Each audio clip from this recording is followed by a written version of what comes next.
Universe at your feet gives you praise evermore. Stars align the sky for you. 우리가 믿고 있는 예수님은 어떤 분이실까요? 그리고 하나님의 말씀은 우리의 삶에 어떻게 역사되어질까요? 말씀이 현실화가 된다라고 하는 의미입니다. 말씀이 실제가 된다라고 하는 것, 어떤 의미일까요? 하나님은 오늘 본문을 통하여 우리가 영적 생활을 하는 가운데, 신앙생활을 하는 가운데에 반드시 알고 있어야 할 중요한 4가지 지침에 대하여 말씀해주고 있습니다. 오늘 이 말씀을 통하여 우리가 믿는 예수님, 또 우리가 믿고 싶고 알고 싶은 그 예수님께 한 걸음 더 가까이 나아가시는 귀한 성도들이 되시기를 바랍니다. 첫 번째, 하나님은 우리가 살아가는 이 세상 가운데에 우리의 마음을 자꾸만 독차지하려고 하는 것이 있다라고 말씀합니다. 특별히 그러한 이유들은 우리가 하나님께 대한 우리의 믿음과 신앙을 계속해서 지켜나가려고 할 때에 더욱더 발생한다. 그것은 바로 교만입니다. 사람들에게 자꾸만 인기를 얻으려고 하는 마음입니다. 그리고 현실에 안주하려고 하는 마음입니다. 그리고 자꾸만 기적만을 쫓아가려고 하는 마음입니다. 오늘 본문은 이렇게 시작을 합니다.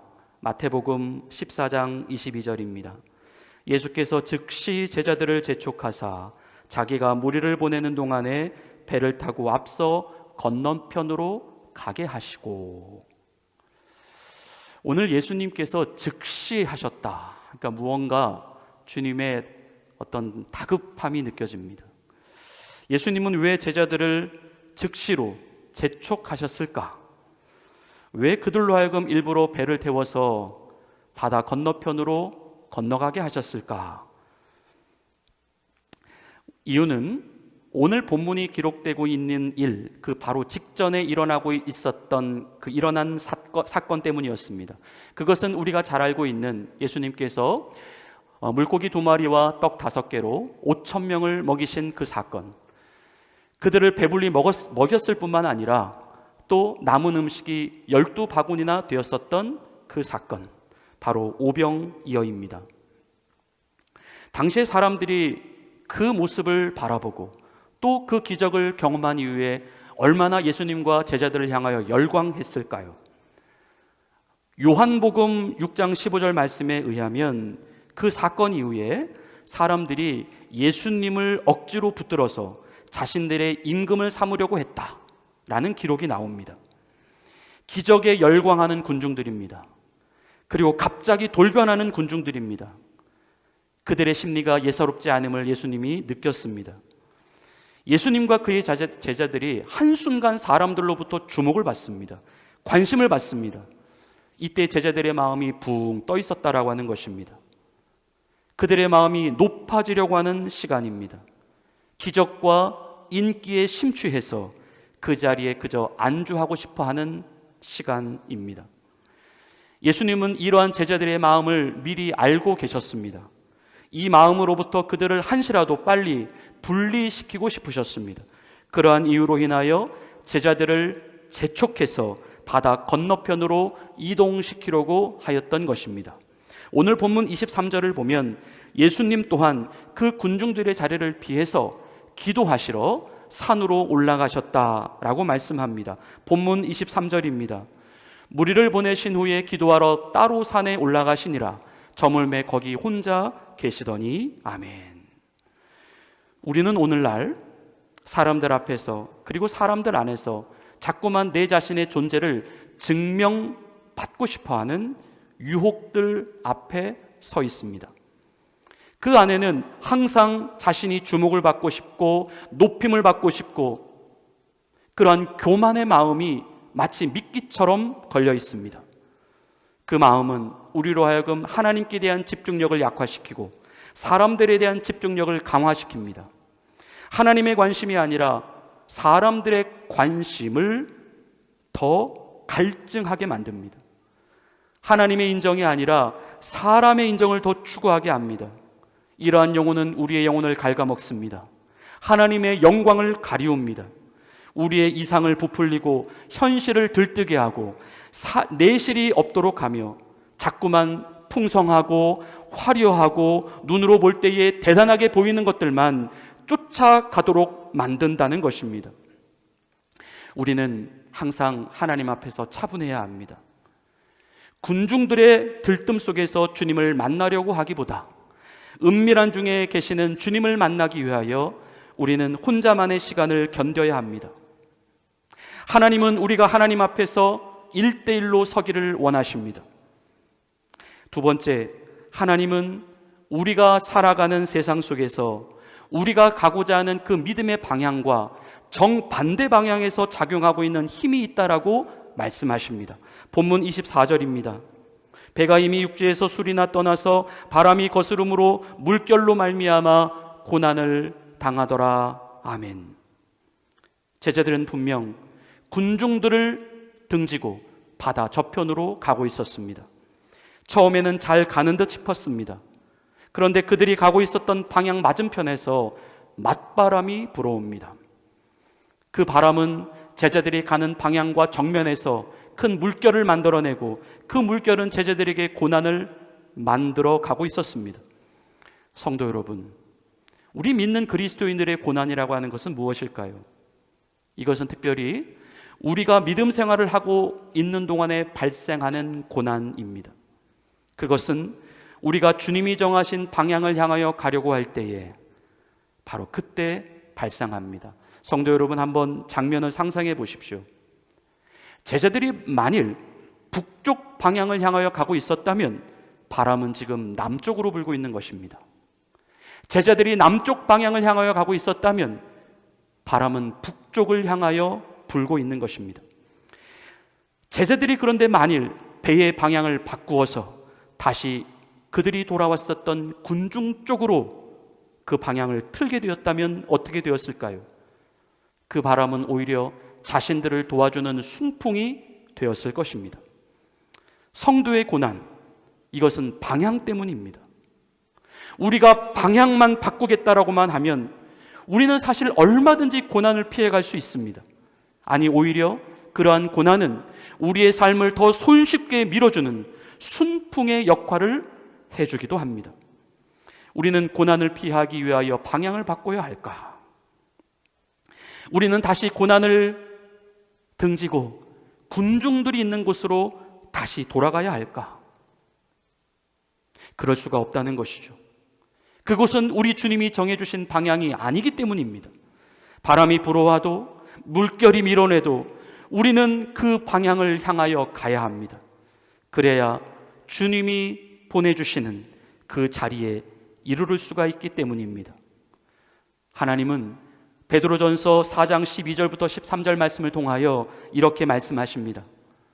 사랑하는 자들아, 너희를 연단하려고 오는 불시험을 이상한 일 당하는 것 같이 이상히 여기지 말고 오히려 너희가 그리스도의 고난에 참여하는 것으로 즐거워하라. 이는 그의 영광을 나타내실 때에 너희로 즐거워하고 기뻐하게 하려 함이라. 아멘. 성도는 고난을 피하기 위하여 우리 앞에 놓여진 영원한 즐거움을 놓칠 수 없습니다. 성도는 고난 때문에 방향을 바꾸는 자들이 아닙니다.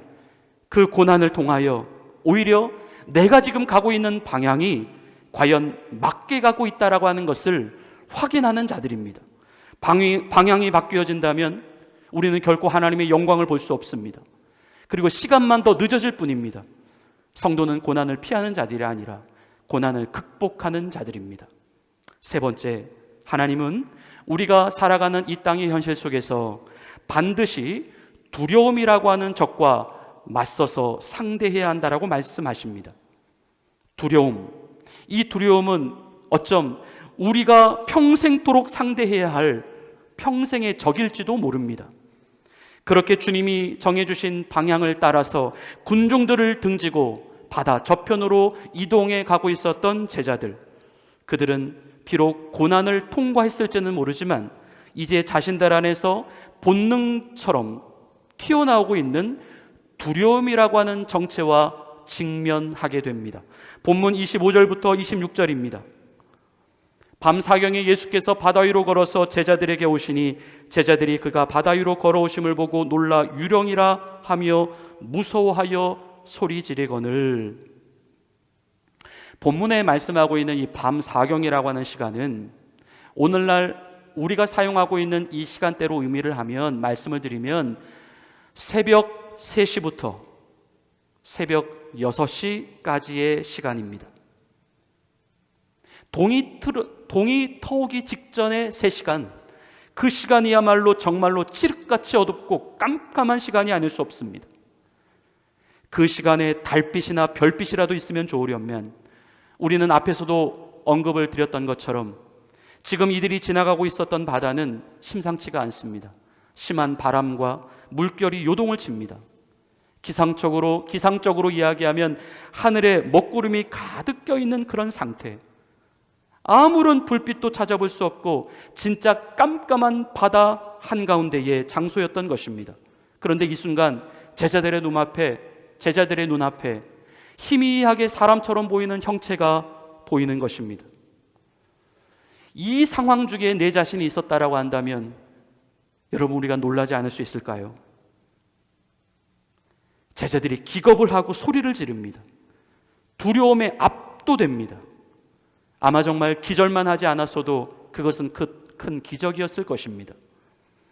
이 땅의 사람들은 대부분 어떠한 극한의 상황을 만나게 되면, 극한의 시간을 경험하게 되면 반드시 두려움과 공포심을 가질 수밖에 없습니다. 세상에 그 어떤 담력이 좋은 사람이라도 예외가 없습니다. 사람은 그런 존재입니다. 우리는 두려움을 느끼는 사람에 대하여 문제 있다? 이상하다? 또는 왜 당신은 그러십니까? 그렇게 책망할 수가 없다는 것입니다. 하지만 예수님은 그들 앞에 다가오셔서 이렇게 말씀하십니다. 본문 27절입니다. 예수께서 즉시 이르시되 안심하라, 난이 두려워하지 말라. 또 이 말씀에도 즉시라는 표현이 되어 있습니다. 안심하라, 난이 두려워하지 말라. 예수님은 왜 지금 이렇게 말씀을 하시는 것일까요? 지금 이 무서움과 극한의 공포 상황을 만드신 분이 누굽니까? 쉽게 생각해서 예수님만 그렇게 등장하지 않으셨다면, 예수님이 그렇게 말씀하실 이유도 없고 제자들이 그렇게 두려워할 이유도 없습니다. 왜 자신이 상황을 일부러 그렇게 만들어 놓으시고 또 말씀은 그것도 즉시로 안심하라, 난이 두려워하지 말라라고 말씀하셨느냐라는 것입니다. 개인적으로 이 부분을 좀 깊이 생각을 해보았습니다. 예수님이 진실로 우리에게 원하시는 모습이 무엇일까? 예수님이 무슨 우리에게 담력 훈련을 계획하신 것도 아니셨을 텐데 상황을 왜 이토록 극한의 공포로 몰아가셨을까? 또 그 상황을 만들어 놓으시고 즉시로 안심하라, 난이 두려워하지 말라라고 말씀하셨을까? 예수님의 의도는 바로 이것이었다는 것입니다. 예수님을 믿는 너희들아, 하나님을 믿는 성도들아, 그 안에 성령님을 모시고 살아가는 사람들아, 너희는 세상 그 누구에게도, 세상 그 무엇에게도 두려움을 느끼는 존재가 되어서는 안 된다. 이유는 하나님인 내 자신 또한 너희들에게 두려움이라고 하는 것을 허락하지 않았기 때문이다. 우리가 이 세상에서 두려워하지 말아야 하는 이유, 그것은 단지 나니까, 주님이니까 두려워하지 말라라는 것입니다. 주님이 사랑하시는 성도 여러분, 우리가 정말 하나님을 보고서도 두려움을 가질 이유가 없다면 우리는 세상 누구 앞에서도 두려움을 가질 이유가 없습니다. 만일 그렇다면 이것은 정말 우리 안에 하나님보다 더 두려워하는 존재가 있다라고 하는 것을 증거하는 셈이 되어버리고 맙니다. 세상에 과연 하나님보다 더 두려워할 수 있는 존재가 있을까요? 하나님 앞에서조차 두려움을 느끼지 않아도 된다라고 한다면 세상 그 어느 누가 우리에게 두려움을 줄 수 있겠습니까? 이것은 말도 안 되는 이야기라는 것입니다.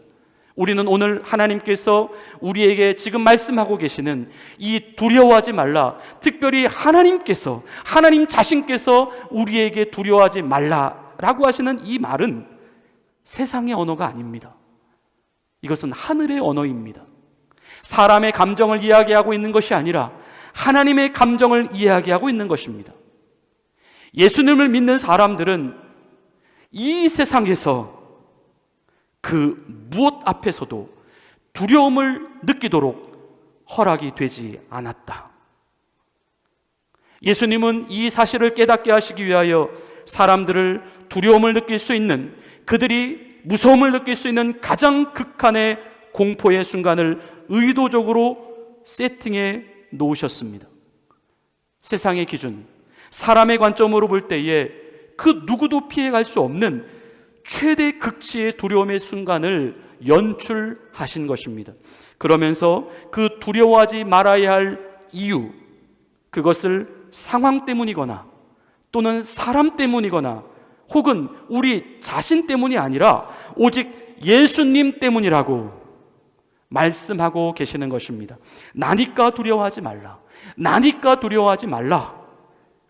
오늘날 우리가 생각하는, 사람들이 생각하는 이 두려움의 개념을 완전히 바꾸어 주고 계시는 것입니다. 우리가 두려워하지 않을 수 있는 이유, 아니 우리가 두려워하지 않아도 되는 이유, 그것은 오직 두려워하지 말라고 말씀하신 그 예수님의 말씀 때문입니다.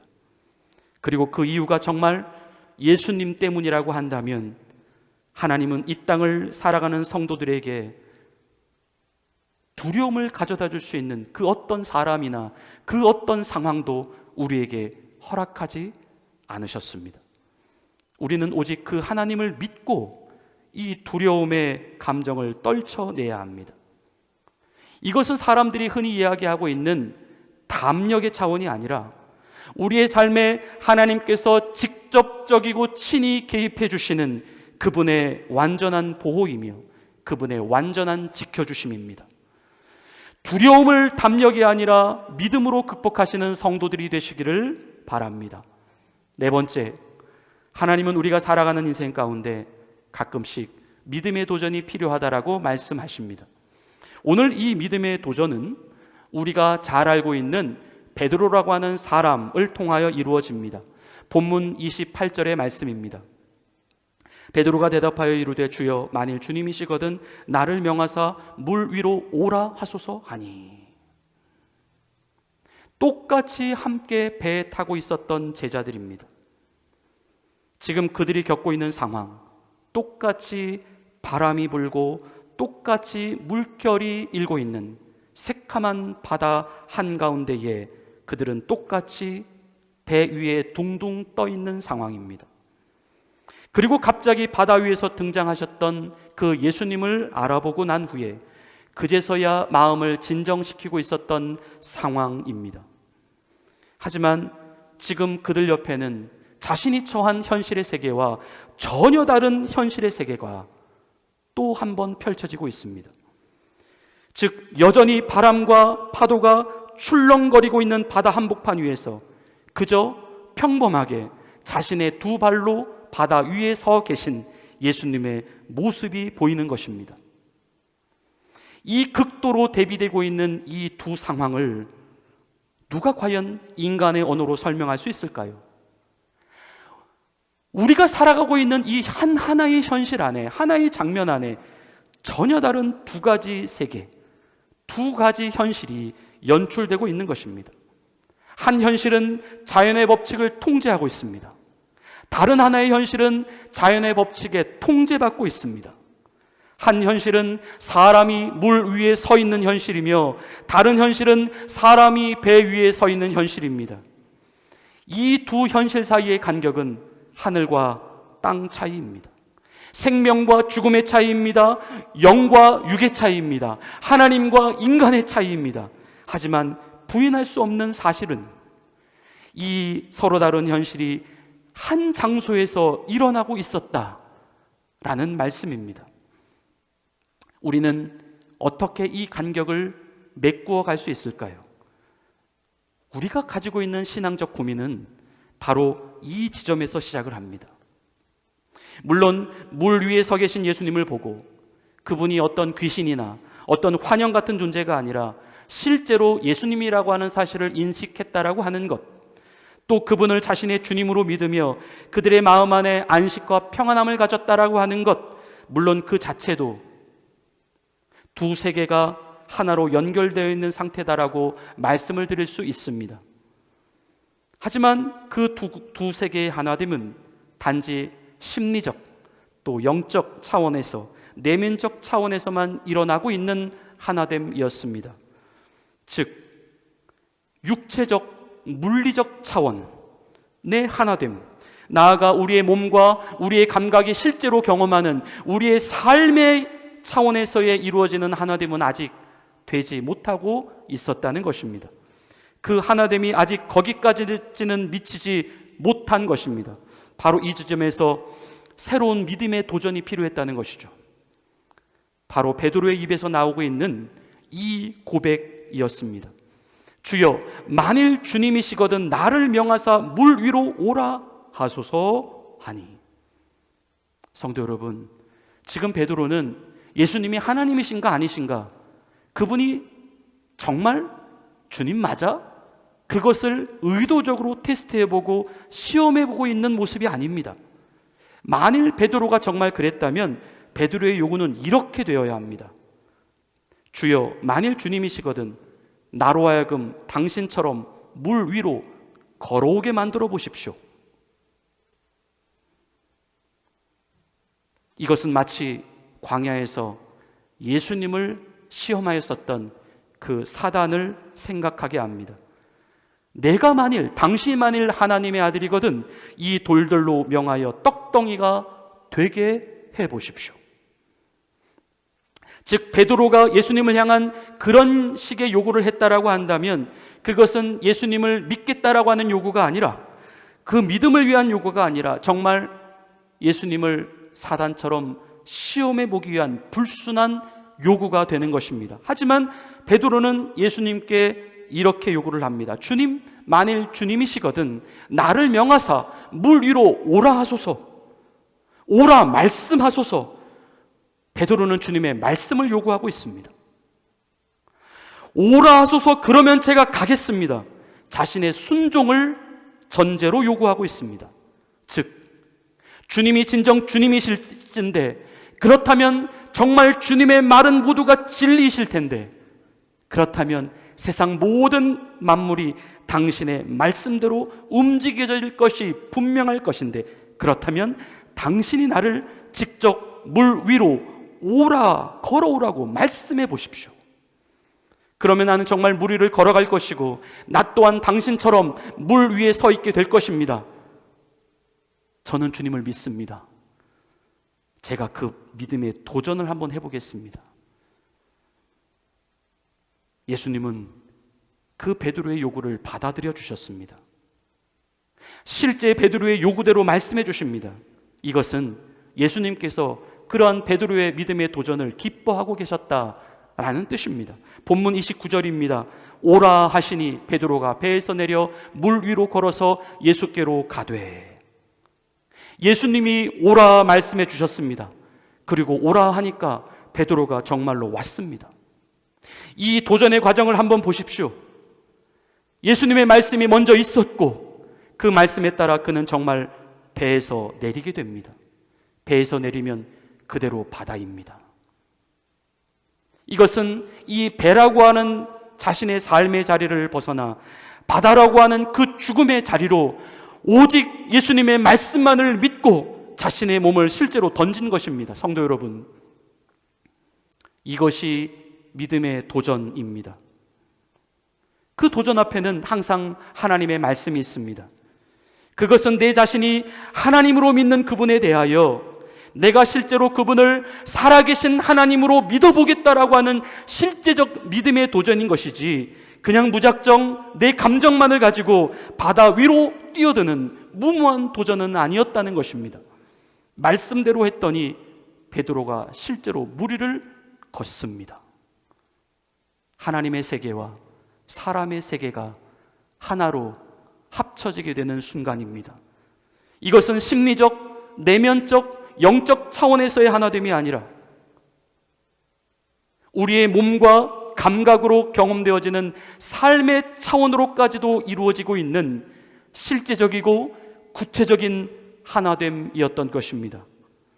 이 믿음의 도전이 우리의 인생 가운데에 반드시 있어질 수 있게 되기를 축원합니다. 물론 이 이후에 베드로에게 보여졌었던 그의 실제적 모습에는 사실 또 조금 아쉬움이 있기도 했습니다. 오늘 이어지는 본문의 내용에도 나와 있는 것처럼 베드로는 끝까지 믿음을 유지하지 못하고 중간에 바람을 보고 바다 속으로 빠져 들어가 버리고 말았습니다. 우리 본문 30절 말씀도 한번 보시겠습니다. 바람을 보고 무서워 빠져가는지라 소리질러 이르되 주여 나를 구원하소서 하니, 바람을 보고 빠져갔다라고 하는 것, 바람을 보고 무서워서 빠져갔다라고 하는 것, 그것은 그의 믿음이 끝까지 주님을 보고 가지 못한 것입니다. 끝까지 말씀을 붙잡고 가지 못한 것입니다. 하지만 오늘 하나님께서 우리에게 들려주시고자 하시는 말씀의 핵심은 베드로의 실패담을 말씀하시려고 하시는 것이 아닙니다. 실패를 해도 좋으니까 너희도 한번 베드로처럼 너희들이 처한 삶의 자리에서 정말 구체적이고 실제적인 믿음의 도전을 한번 해보라는 것입니다.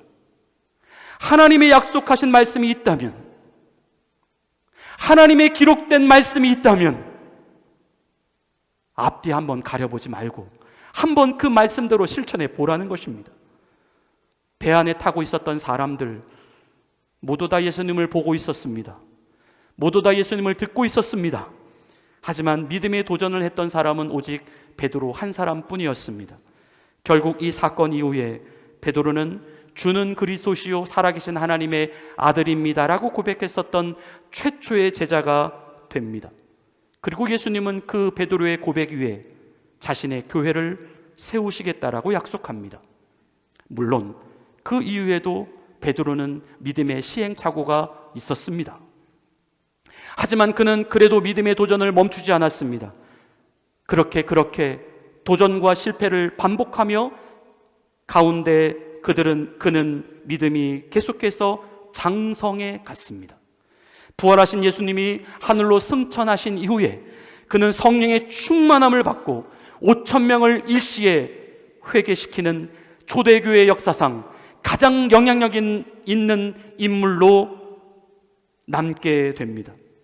말씀을 마무리합니다. 하나님은 오늘 우리의 신앙생활을 하는 과정 가운데 우리가 숙지하고 있어야 할 중요한 4가지 사실을 말씀해 주십니다. 첫째, 너희가 살아가는 세상 속에는 너희들의 마음을 빼앗으려고 하는 것이 있다. 그것은 높아지려고 하는 마음이다.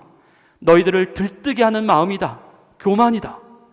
두 번째, 너희가 이 땅에서 하나님이 정하신 방향대로 가고자 하면 반드시 그 방향을 저지하려고 하는 힘이 있다. 그것은 성도가 피해야 할 고난이 아니며 극복해야 할 고난이다. 세 번째, 너희는 이 땅의 모든 두려움의 이유들을 극복해 가야 한다. 이것은 담력으로 극복하는 것이 아니라 오직 예수님의 말씀을 믿는 믿음으로 극복하는 것이다. 마지막 4번째, 너희들의 신앙생활에는 하나님과 사람의 세계를 하나로 연결시킬 수 있는 믿음의 도전이 필요하다.